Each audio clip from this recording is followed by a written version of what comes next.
Who am I is an important question in the spiritual field. After Sri Ramana Maharshi, the question gained more significance. Are we the absolute Atman? And if you ask yourself inwardly, who am I? What would be the answer you would get? In the spiritual world, the question of I am, who am I, takes an important role. Each and every science deals with the question.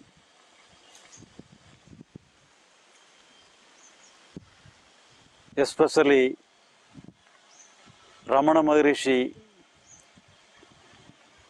gives more power to the question, who am I? So everybody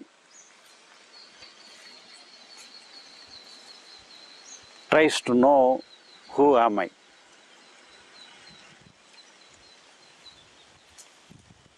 Actually, what is the actual status of our I consciousness? What is the real nature of I am?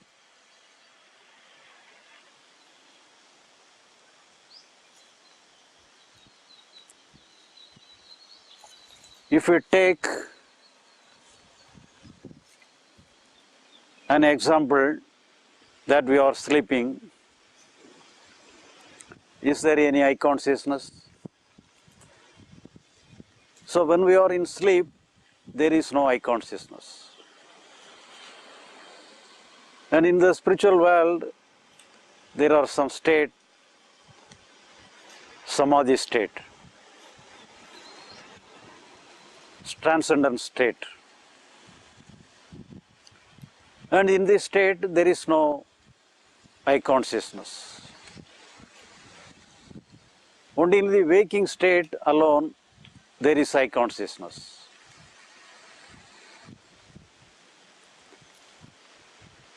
Even though we are in sleep, there may be the chance of dreaming. In the dream, we have the I consciousness. So what is common in all these states, the waking state and dream state, which is responsible for the I consciousness?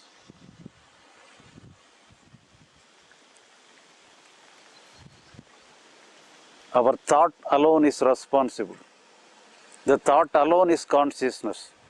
The thought alone is having the I consciousness. Only through our thought we are having the I consciousness. If there is no thought, there is no I consciousness. During the dream, we have the I consciousness, we have the world, we have the other persons.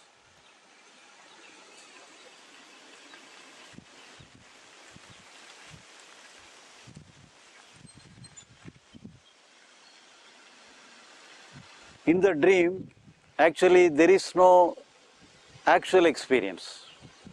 There is no world at all. There is only thought alone. But in the thought alone, there is the I consciousness, the observer. There is the world, the observed. I am the observer. The thing I am observing is the world, the observed. So both are happening in the dream. It is happening in the dream where thought alone is in existence. In the thought, there is the observer, there is the observed. In the dream, there is the I consciousness, there is the world. So everything is responsible. So the thought is responsible for everything. The thought is responsible for the observer and the observed. If there is no thought, there is no I am, there is no world.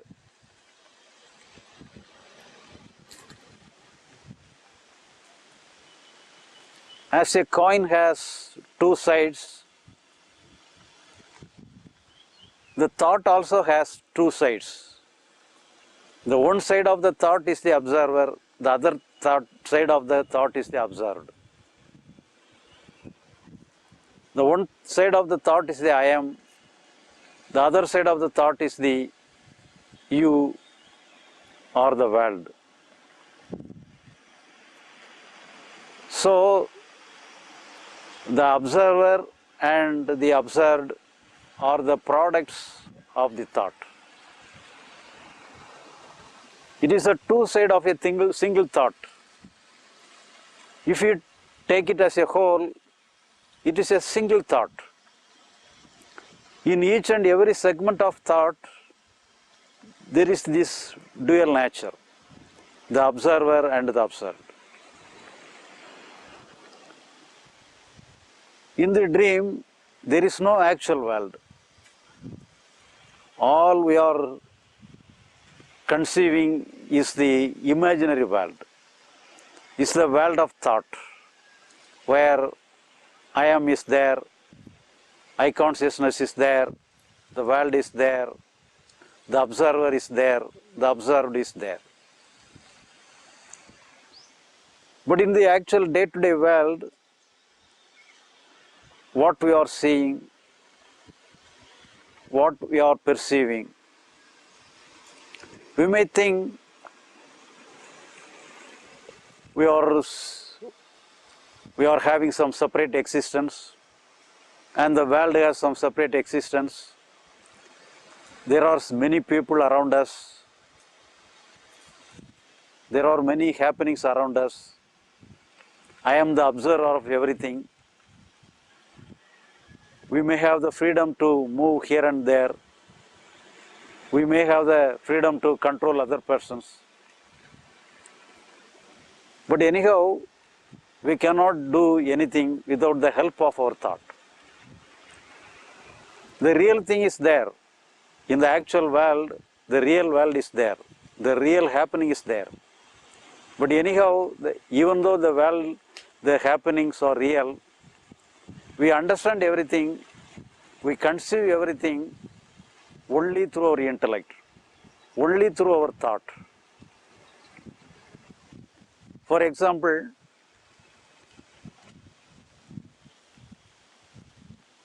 we are seriously thinking about going for a journey. When we are seriously thinking about the journey, somebody may come and go near us. They may pass through us. They may pass in front of us. But we will unconscious about the passing of the other people. We may simply unaware of the happenings happen before us. We simply immersed with the thought. So we conceive only the thought. We conceive only the thing what our thought shows us. Our thought shows about the things about our journey. So we know the things regarding the journey alone. We simply ignore the happening. We simply unaware of the happenings before us.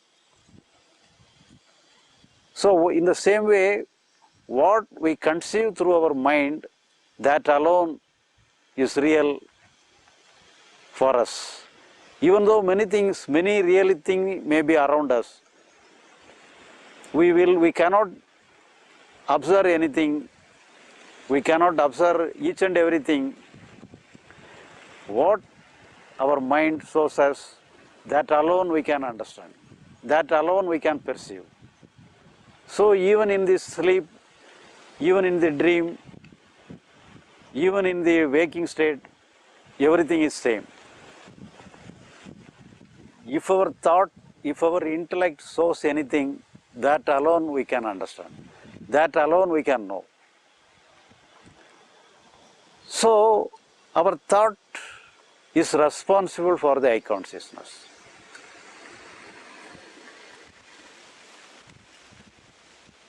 And once again, we can understand the nature and the formation of our eye consciousness in a different way also. What is the quality of our eye consciousness? What is the status of our eye consciousness? Do we have any quality? Do we have any status?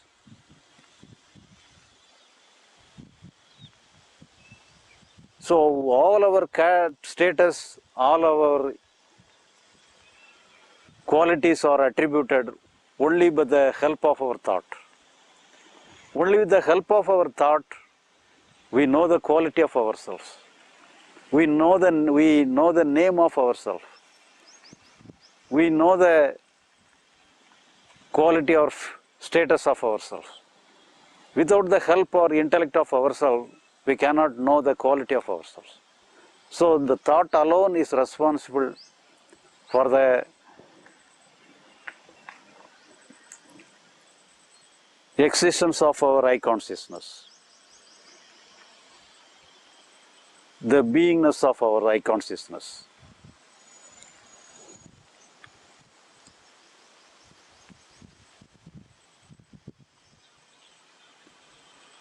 Considering with the eye consciousness, some reflective consciousness also takes the role. We have some reflections. We have some reflections upon ourselves. For example, we have a family. I see my father. When I see my father as father,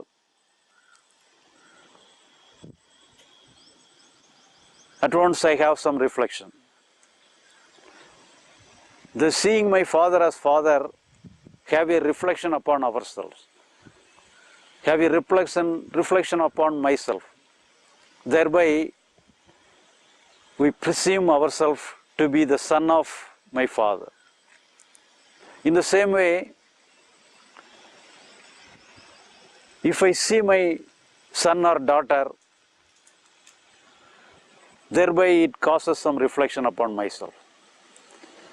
The very seeing of my daughter or son, it reflects with a quality, it attributes a quality, and I assume to be as the father of my daughter or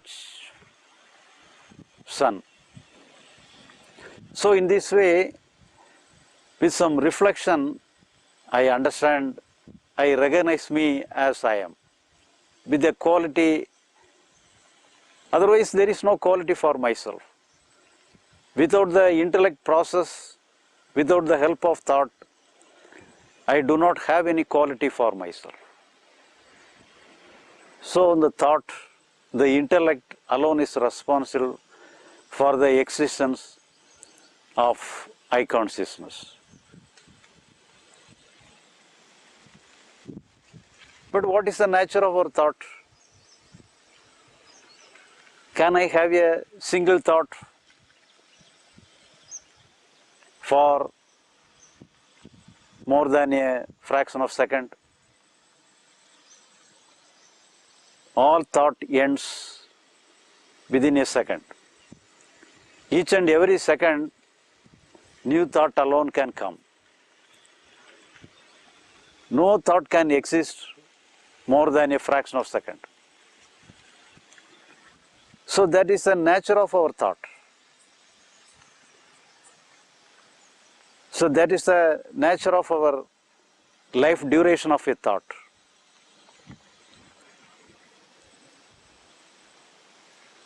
But what is created by the temporary thought is also temporary. The I consciousness created by a temporary thought is also a temporary one. It is a momentary one, because all thoughts are momentary.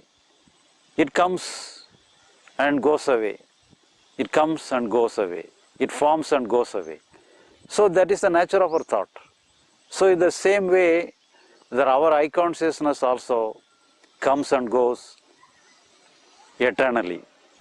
There is no permanency.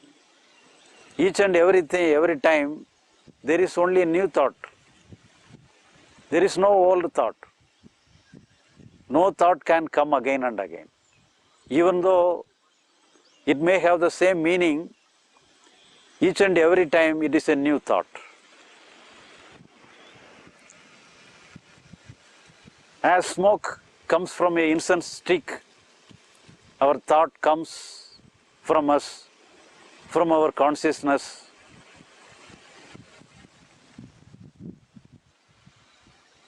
Each and every moment, new thought arises. And thought goes away, comes and goes away endlessly. There is no continuity between one thought and other thought. Because no thought is responsible for the new thought. The old thought does not bring the new thought. Old thought comes and goes and vanished away, and new thought comes on its own. The old thought does not create the new thought. So the old thought is not responsible for the new thought. So there is no continuity in the natural course. Only because of our memory pattern, only because of our memory, we establish a continuity in thoughts, in our feelings. So thereby, we have the feeling of I consciousness continue forever. So our memory pattern is responsible for the continuity of I consciousness. But our memory pattern is a dead thing. Our thought alone is in life. So each and every moment, the I consciousness is new. There is no past for our I consciousness. There is no future for our I consciousness. It comes and ends. That is the nature of our I consciousness. But anyhow, we assume that we must realize our I consciousness. We must realize our I consciousness as the Atman. We must realize our I consciousness as the eternal being. So it is not correct. So it is the nature of our I consciousness to come and go. We should not rely upon our I consciousness. We have to allow our I consciousness to come and go. That is the real freedom of our I consciousness. If it tries to establish a continuity, if it tries to establish a permanency, that is the problem. If you try to find out a idea that I am Atman, I am Brahman, that is a misleading one. Thereby we give strength to our memory. Thereby we give strength to our illusion that I am a permanent person. But it is impermanent one. So what is important is to understand the impermanency of our I consciousness. So if you understand the impermanency of our I consciousness, it is considered just like a shadow. We need not worry about that. It comes and goes. There is no formation. The formation is not important. The destruction is not also important. Both is same. The forming and disappearing all same. There is no difference between the appearing and disappearance. So if you understand the real nature of our I consciousness, we will no longer give importance to the I consciousness in the name of Atman or any other thing. But the Atman is our pure consciousness.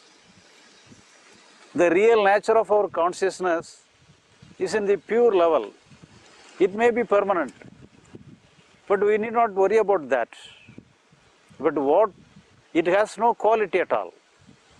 Our consciousness is innocent.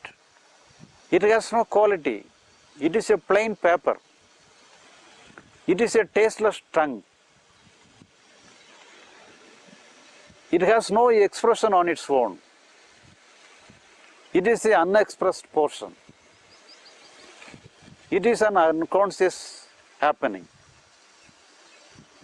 But what is happening is only the temporary phenomena, only the happenings of our intellect phenomena, only the happening of our thought. It is only an expression. As all other expression, the I consciousness is also a kind of expression. As every kind of expression, the I consciousness also must come and go. We need not correct our I consciousness. We need not eliminate our I consciousness. As we need not eliminate our experiences, we need not eliminate our I consciousness. There is no disparity with regarding to the observer and the observed. Both are same. They are temporary. They are a temporary phenomena. They come and go as its own. We need not worry about that. If you do not worry about that, the I consciousness becomes powerless. So if you are not a permanent one, then who am I? If you are not the thought, then who am I? Then who is really am I? The unconscious state of our consciousness is the real status of ourselves. It is the existence of ourselves. But we need not worry about that. The thing which is having worry is our intellect part. So it is an unnecessary worry. There is no real concern with our I consciousness. It is not the real concern. So we need not worry about the topic at all. So the consciousness is always safe. It is always unconscious. It is always divine and pure. We need not worry about at all. But only because of our I consciousness, only because of our qualified I consciousness through our thought and intellect, we have a structure for ourselves. Only because of our structure for ourselves, we separate ourselves as an individual identity. But we need not worry about that. It is also a temporary one. It comes and goes. We need not worry about the temporary phenomena. If you do not concern with the temporary phenomena, everything is okay. The consciousness is okay.